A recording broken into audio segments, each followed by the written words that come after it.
Hola, buenas tardes. En esta ocasión me tocó hablar de peritonitis y sepsis abdominal. El contenido de esta presentación es hablar de peritonitis, la cual se divide en primaria, secundaria y terciaria, y la peritonitis asociada a catéter.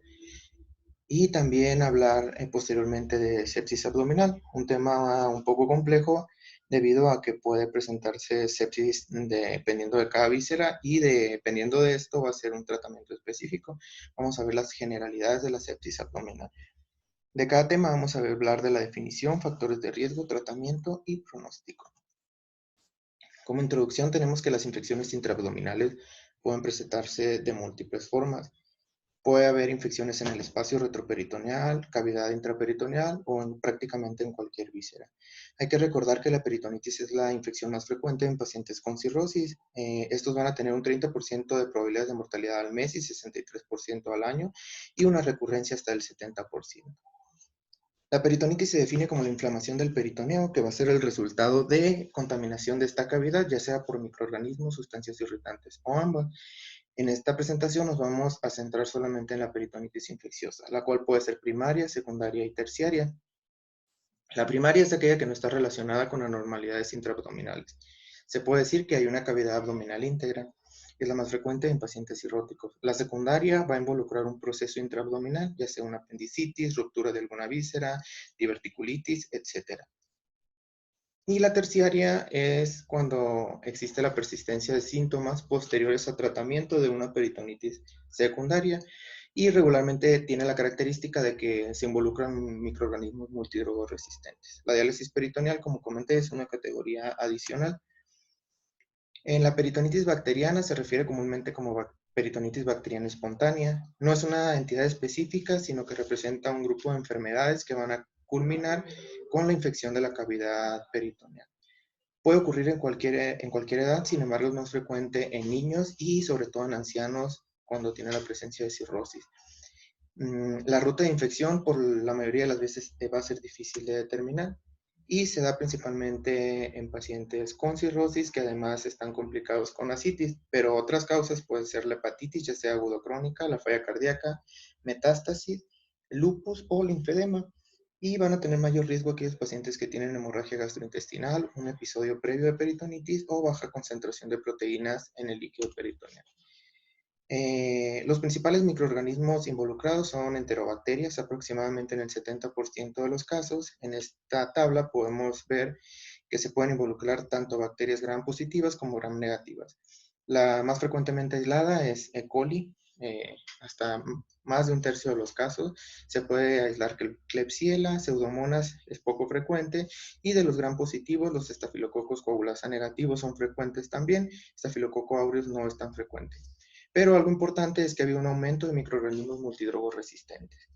Los hongos también pueden llegar a aislarse, pero en menor frecuencia, principalmente cándida, criptococos y aspergilos, sobre todo en pacientes inmunocomprometidos o con uso previo de antibióticos. Y los anaerobios también se aíslan de manera poco frecuente.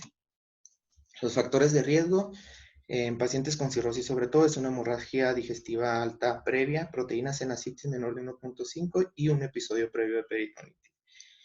En estos pacientes se puede hablar de la profilaxis, sobre todo en los pacientes con sangrado tubo digestivo alto, ya que en ellos es probable que tengan una peritonitis hasta la mitad de los casos. Y en ellos se recomienda ceftriaxona 1 gramo al día por 7 días o norfloxacino de 400 miligramos cada 12 horas también por 7 días. La peritonitis tiene varias variantes que son principalmente estas tres. La monomicrobiana sin neutrofilia, en la cual los cultivos son positivos, pero la cuenta de neutrófilos es menor de 250. Puede representar contaminación, pero también puede ser una colonización temprana y tiene riesgo de progresar a peritonitis bacteriana espontánea hasta en el 86% de las veces, por lo cual se recomienda realizar una nueva paracentesis en 48 horas. Si el conteo de neutrófilos continúa debajo de 250, solo se da vigilancia del paciente, pero si el conteo sube mayor de 250, se tiene que dar tratamiento. La otra variante es la neutrofílica con cultivos negativos. En esta, pues, hay más de 250 polimorfonucleares, aunque los cultivos estén negativos. En esta sí se debe dar tratamiento. Y hay que recordar que los cultivos van a estar negativos hasta en el 40% de las veces.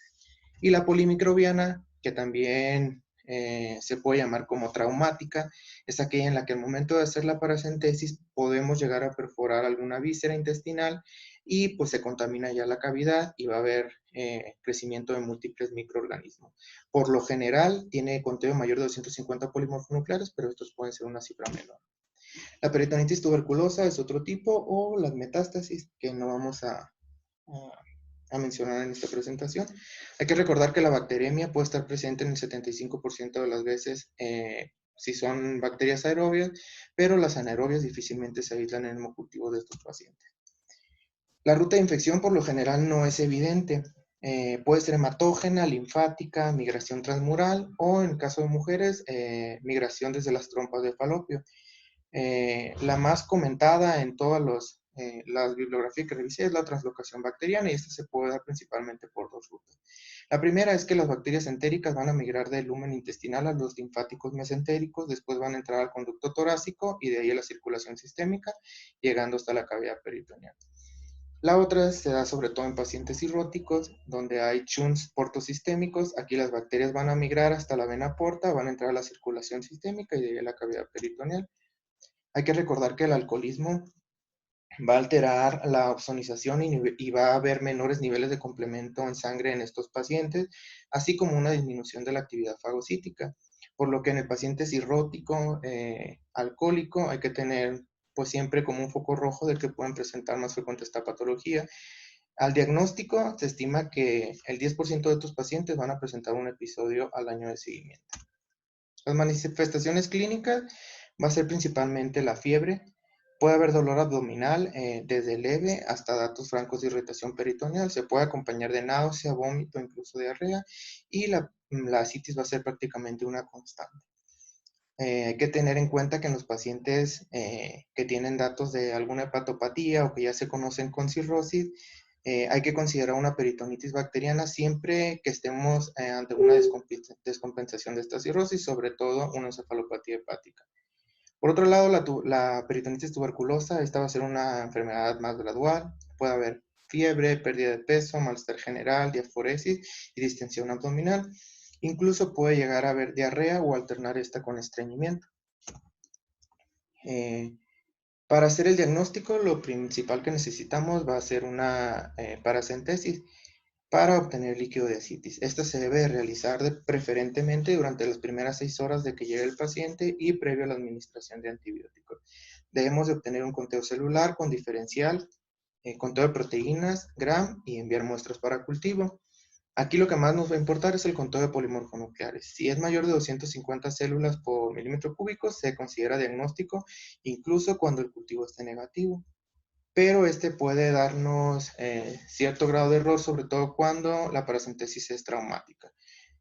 Por lo cual debemos de hacer el conteo corregido de polimorfonucleares, restando un polimorfonuclear por cada 250 células rojas. El GRAM va a ser de gran ayuda, prácticamente puede ser diagnóstico, pero también es negativo en el 60-80% de las ocasiones. El cultivo, como les comenté, va a ser negativo hasta en el 40%. Tiene mayor rendimiento cuando se envía en frascos de hemocultivo, al menos 10 mililitros, y cuando se realiza una inoculación inmediata y sin antibióticos previos. Las proteínas totales también son de gran ayuda, sobre todo para evaluar la causa en paciente con ascitis y que ya está complicado con una peritonitis. Podemos sacar el GASA, si es mayor de 1.1, correlaciona con hipertensión portal casi en el 100% de las ocasiones. Y hay que tener también en cuenta que si se trata de una tuberculosis peritoneal, la concentración de proteínas por lo regular es de 3 a 3.5, mayor de 3 a 3.5. La glucosa por lo general va a ser mayor de 50, la DHL puede estar aumentada, pero no mayor que el límite superior de suero. Si los niveles de amilasa son muy altos, hay que pensar en una perforación o pancreatitis. Y la lactoferrina es un marcador que se ha venido estudiando, que se encuentra a niveles elevados en estos pacientes, pero no hay estudios concluyentes aún.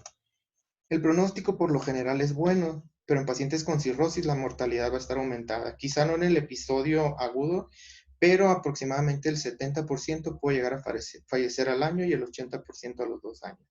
Tienen peor pronóstico aquellos pacientes que tienen insuficiencia renal, que se presentan con hipotermia, que tienen hiperbilirrubinemia mayor a 3 e hipoalbuminemia. Y también hay que tener en cuenta que todos estos pacientes son candidatos a trasplante. si no tienen otra contraindicación.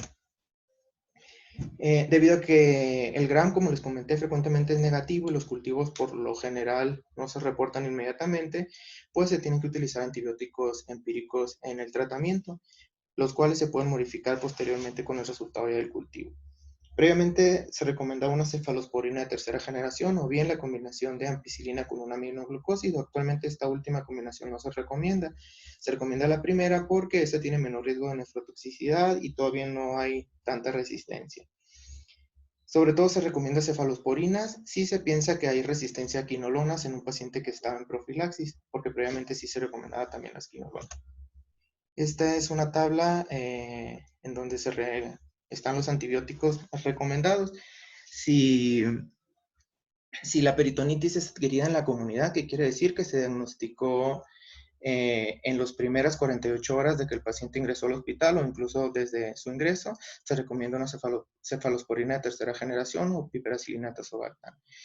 Si es asociada como que a cuidados médicos o a cuidados de la salud, ¿qué quiere decir esto? Que el paciente tiene diagnóstico de peritonitis dentro de las primeras 48 horas de su ingreso, pero que tiene el antecedente que en los 90 días previos acudió al hospital, ya sea por una paracentesis, por una endoscopía, colonoscopía, etcétera. Ahí se considera asociada a cuidados médicos y ahí se recomienda iniciar piperacilina tazobactam. Si el paciente tiene bajo riesgo de un microorganismo resistente, si tiene alto riesgo, si ya tuvo antibióticos previos, si está inmunodeprimido, etcétera, o bien si tiene datos de sepsis, ahí debemos de considerarla como nosocomial, que esta última es aquella que se presenta 48 horas después de que el paciente ingresó al hospital y se pueden dar carbapenémicos solos o vancomicina o linezolid, dependiendo del microorganismo que se piense que esté involucrado. En caso de que haya alta sospecha clínica y los cultivos estén estériles, se debe continuar el tratamiento. Se va a esperar una mejoría clínica, sobre todo durante las primeras 24 48 horas, y esta la podemos evidenciar con la disminución del 25% de polimorfonucleares en una segunda paracentesis. Estas paracentesis seriadas no se van a recomendar de rutina, solamente se recomiendan cuando haya falta de respuesta clínica o que en la primera se hayan aislado microorganismos resistentes. La duración del tratamiento por lo general es de 10 a 14 días si existe mejoría clínica, aunque las nuevas guías, sobre todo la europea, recomienda ciclos cortos de 5 a 7 días si el paciente tiene mejoría clínica. En este tipo de infecciones, los antibióticos intraperitoneales no van a ser necesarios. Como mencioné anteriormente, los pacientes con un episodio tienen alto riesgo de tener otro episodio dentro del primer año, hasta el 70%, y esto está debido también al aumento de la resistencia. ¿Cuáles van a ser los factores de riesgo para tener otro nuevo episodio? Que las proteínas en ascitis estén menor de 1.5, aunado a uno de los siguientes. Que tengan una puntuación de la escala de Child-Pugh mayor a 9, bilirrubina total mayor a 3, creatinina mayor de 1.2 o sodio menor de 130. Si tienen las proteínas menores a 1.5 y cualquiera de los siguientes que mencioné, se dice que tiene alto riesgo de recurrencia. Y en estos pacientes es en los que se debe de dar prácticamente la profilaxis.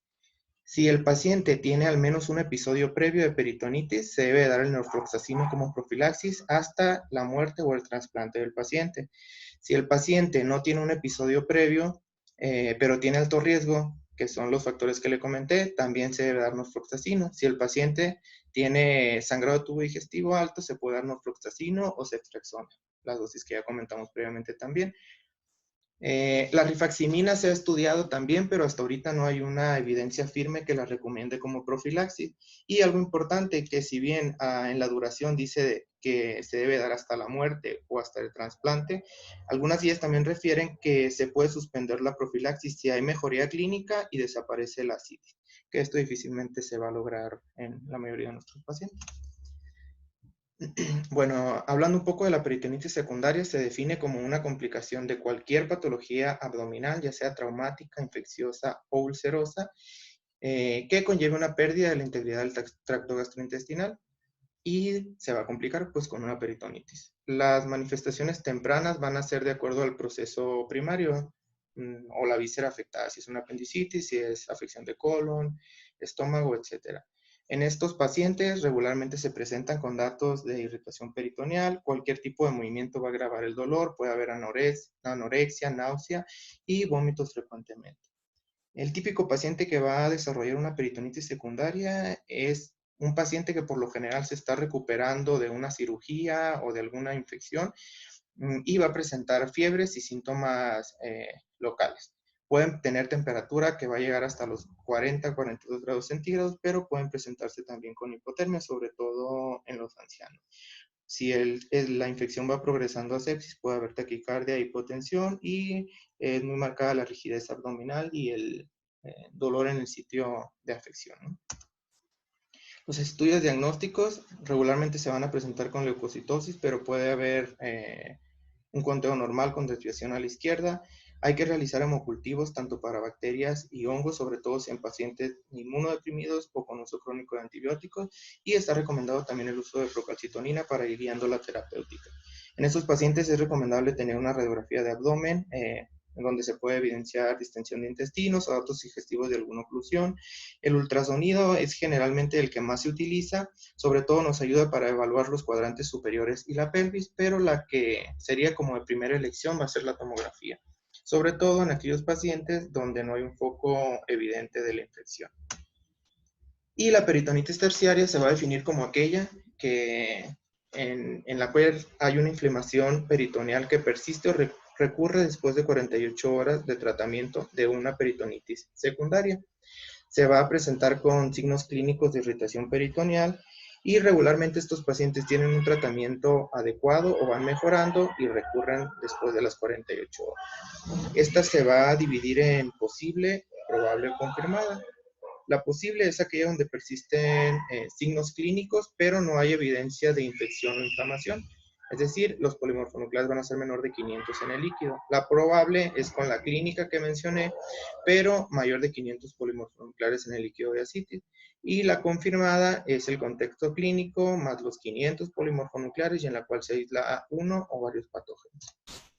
Esta es la terapia antimicrobiana recomendada. Si en la peritonitis secundaria puede ser monoterapia con ampicilina, sulbactam o carbapenémicos, si esta es de bajo riesgo o está localizada, o bien pueden ser cefalosporinas de tercera generación o metronidazol.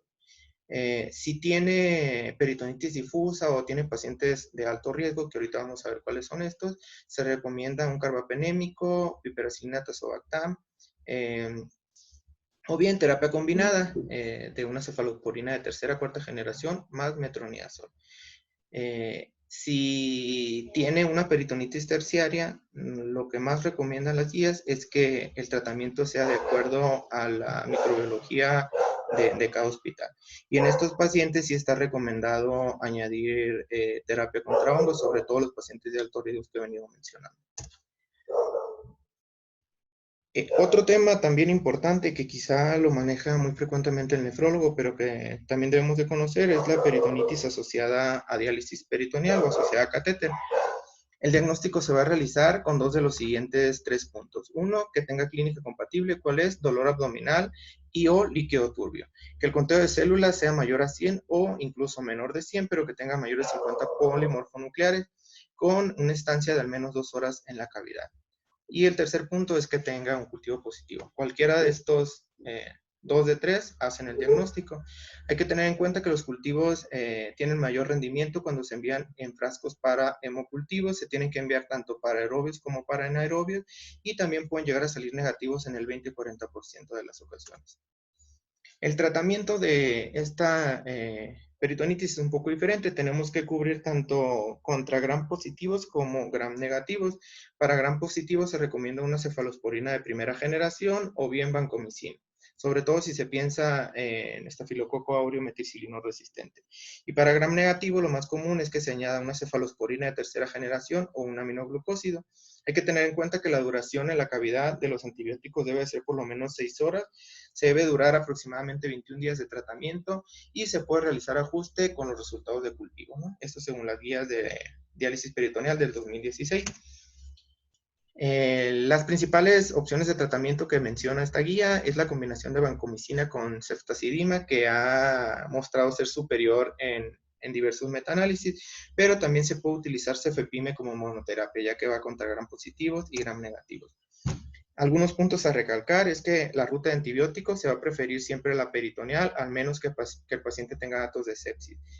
Se puede realizar la mezcla de antibióticos, excepto un aminoglucósido con penicilinas, pero esta se recomienda que no sea en la misma jeringa, sino que se realicen ya en la bolsa como tal. Si el líquido es muy turbio, se recomienda agregar 5,000 unidades de heparina para para evitar alguna complicación. Y el seguimiento se espera que sea una mejoría a las 48 horas. Y a las 48 horas, por ende, se debe hacer nuevo conteo. Si tiene mayor de 100 células, se puede considerar como falla terapéutica. Algunas definiciones de este tipo de peritonitis son importantes para saber cuándo se recomienda el retiro del catéter o no.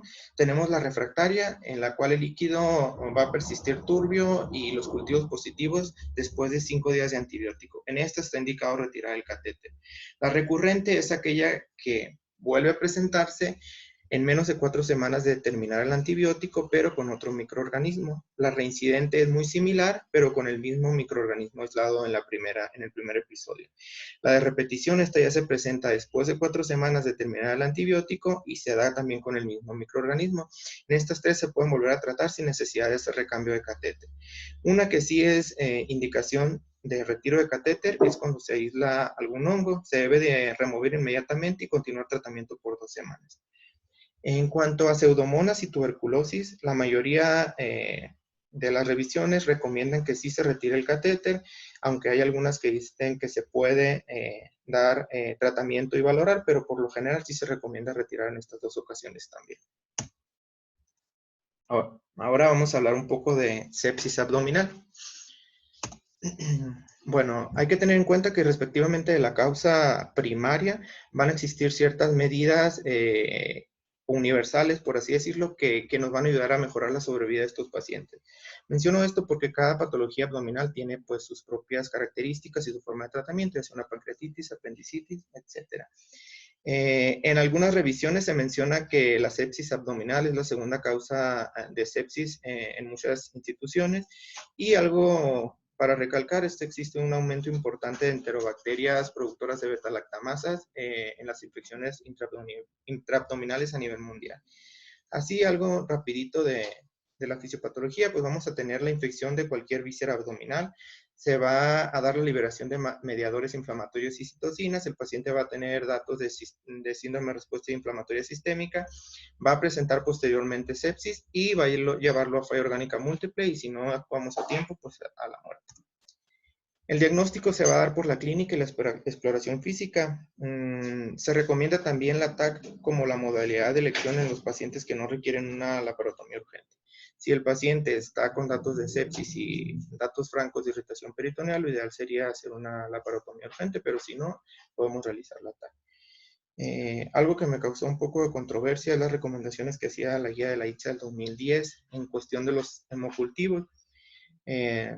Menciona que por lo general no se recomienda hacerlos de rutina en los pacientes que tienen una infección comunitaria, ya que por lo general no van a proveer información relevante en este tipo de infecciones y se puede dar tratamiento empírico. Pero sí los debemos de realizar en pacientes inmunocomprometidos, sobre todo para conocer el tipo de bacteria y la duración del tratamiento.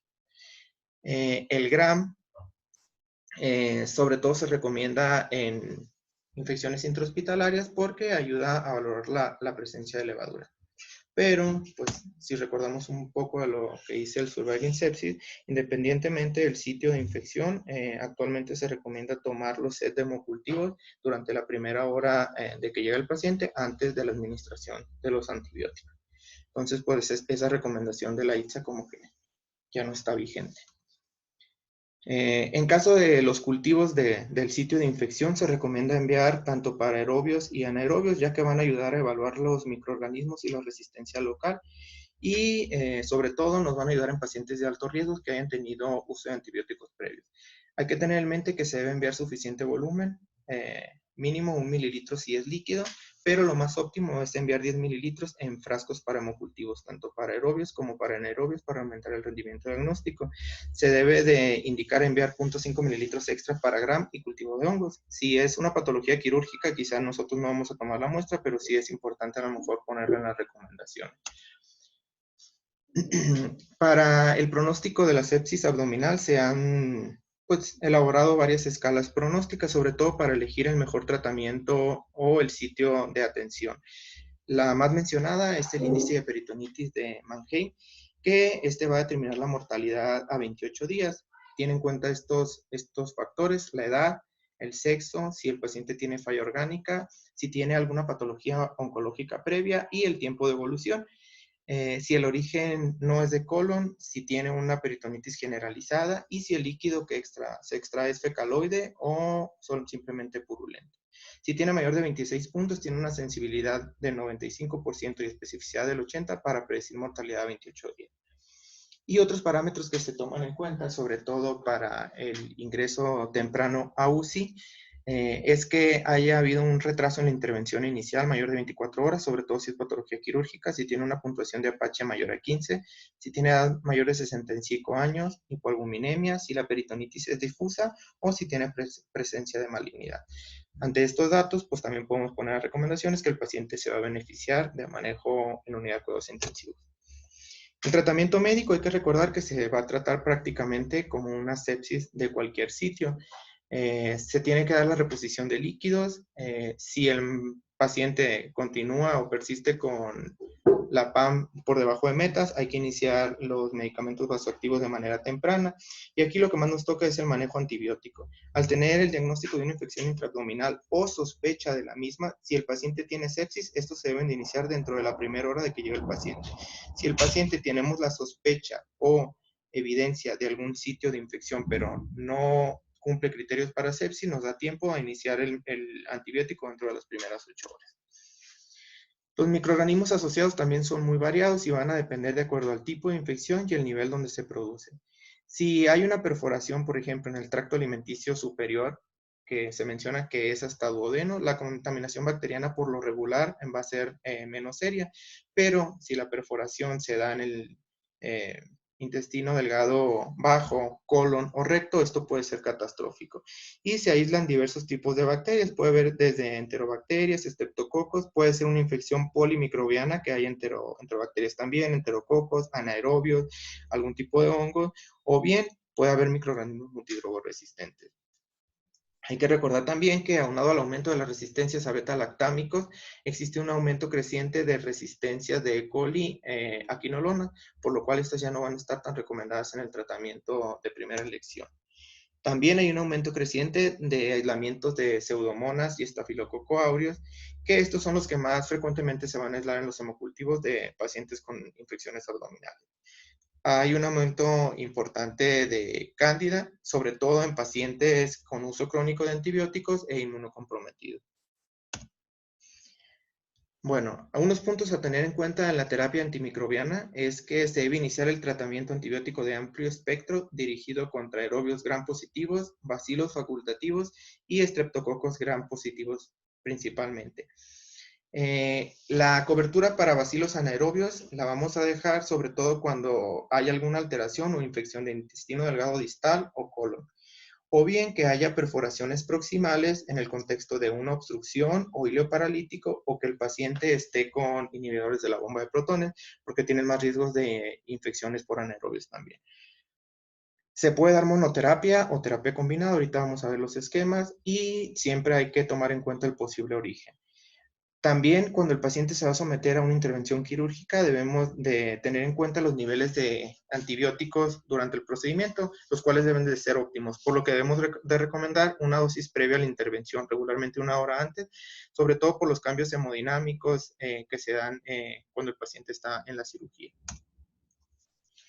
Otros puntos a recalcar es que actualmente la ampicilina sulbactam ya no está indicada como primera línea debido a la alta resistencia de E. coli a este antibiótico.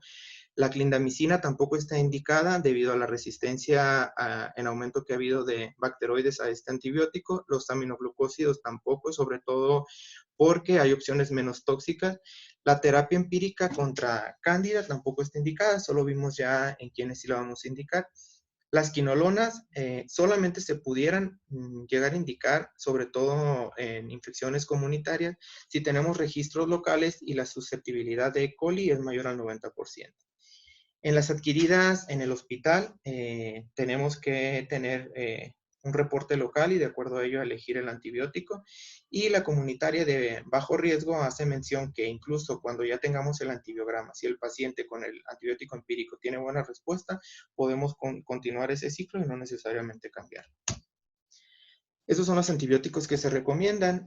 Si es comunitaria, podemos elegir un agente único, sobre todo si es leve o moderada. ¿Cuáles son estas? Una apendicitis o alguna perforación, sobre todo de órganos del tracto digestivo superior. Podemos elegir un carbapenémico. Aquí vienen mencionadas las quinolonas, pero como mencioné ya no están indicadas. Si queremos una terapia combinada, se puede elegir también una cefalosporina con metronidazol. También vienen aquí referidas como ciprofloxacino o levofloxacino, pero en las guías nuevas tampoco se recomienda. Puse este cuadrito nada más porque ejemplificaba bien las combinaciones, pero les recuerdo que es de la guía de la ITSA del 2010. En los de alto riesgo, que son aquellos que están con alguna otra patología, tienen otros factores de riesgo como edad avanzada o están inmunocomprometidos, se recomienda si usamos un agente único, imipenem, puede ser meropenem, doripenem, etc. Y si queremos terapia combinada, podemos utilizar cefepime en combinación con metronidazol.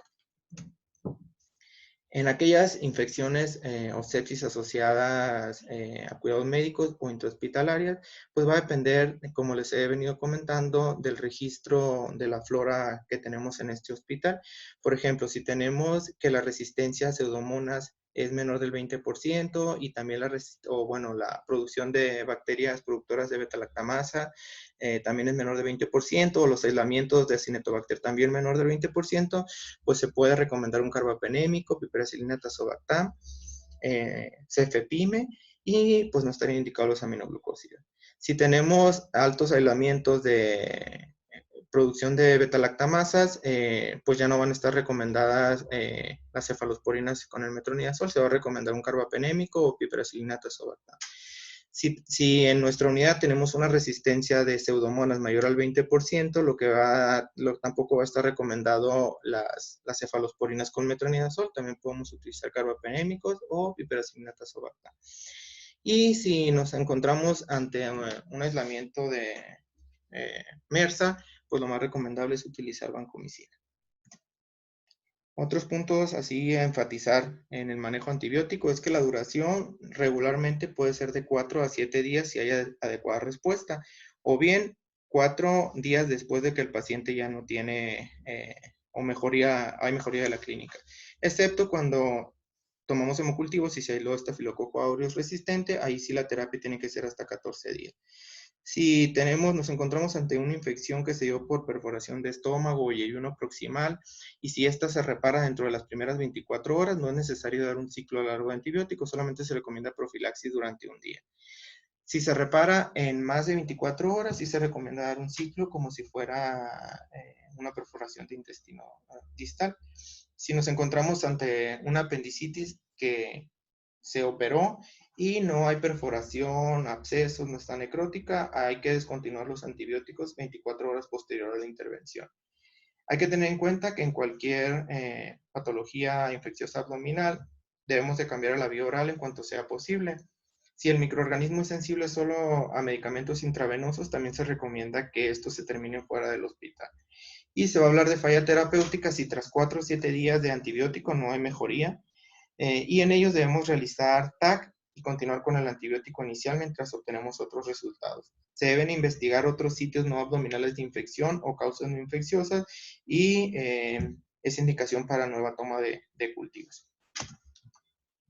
Hay circunstancias en las cuales no van a estar indicados los antibióticos, que es con lo que más problemas vamos a tener con los pacientes quirúrgicos. Por ejemplo, una indicación es la diverticulitis no complicada, según la guía de cirujanos o de infecciones en cirugía del 2015 y la guía de gastroenterología del 2017 no recomiendan antibióticos. Y otro es la pancreatitis necrotizante sin evidencia de infección, la ITSA del 2010 y la guía de cirujanos o infecciones en pacientes quirúrgicos del 2017 tampoco la recomiendan. Y por último, el manejo quirúrgico no nos toca a nosotros, pero también lo podemos llegar a recomendar. Va a depender del sitio de infección, de efectuarse o de requerirse, debe de llevarse a cabo durante las primeras 24 horas. Y hay que siempre poner o hacer hincapié que toda intervención requiere el cultivo de biopsia o de líquido obtenido durante la intervención. Los abscesos pequeños por divertículos perforados, recomienda la guía que se puede hacer drenaje percutáneo y dar antibióticos, sobre todo cuando estos son menores de 4 centímetros. Si el paciente es sometido a algún procedimiento, endoscopía, por ejemplo, y se llega a dar alguna complicación como una perforación, se recomienda el cierre primario y solamente profilaxis durante un día. Si la paciente tiene enfermedad pélvica inflamatoria, por lo general se recomienda solo uso de antibióticos, pero si ya se complica con un absceso tubovárico, sí se recomienda el antibiótico más drenaje. Esto es cuando nos piden, pueden llegar a pedir una valoración y las recomendaciones que vamos a dar. Y algo muy importante, que si se decide un manejo conservador con antibióticos, pero el paciente no presenta mejoría, hay que hacer una exploración de la cavidad abdominal dirigida. Como conclusiones, tenemos que las infecciones intraabdominales son una importante causa de morbo y mortalidad a nivel mundial. La peritonitis bacteriana espontánea es una complicación frecuente de los pacientes con cirrosis y puede llegar a ser devastadora. Se debe realizar diagnóstico oportuno, iniciar un tratamiento y valorar si el paciente es candidato para profilaxis posterior. La sepsis abdominal, por otro lado, se debe tratar con los principios básicos que recomienda el Surviving Sepsis, independientemente del sitio de infección. Y si bien muchas causas no son, son quirúrgicas, es indispensable el diagnóstico inmediato e inicio de antibiótico cuando se requiere, que es lo que más nos tocaría evaluar y recomendar a nosotros como infectólogos. Y sería todo. Gracias.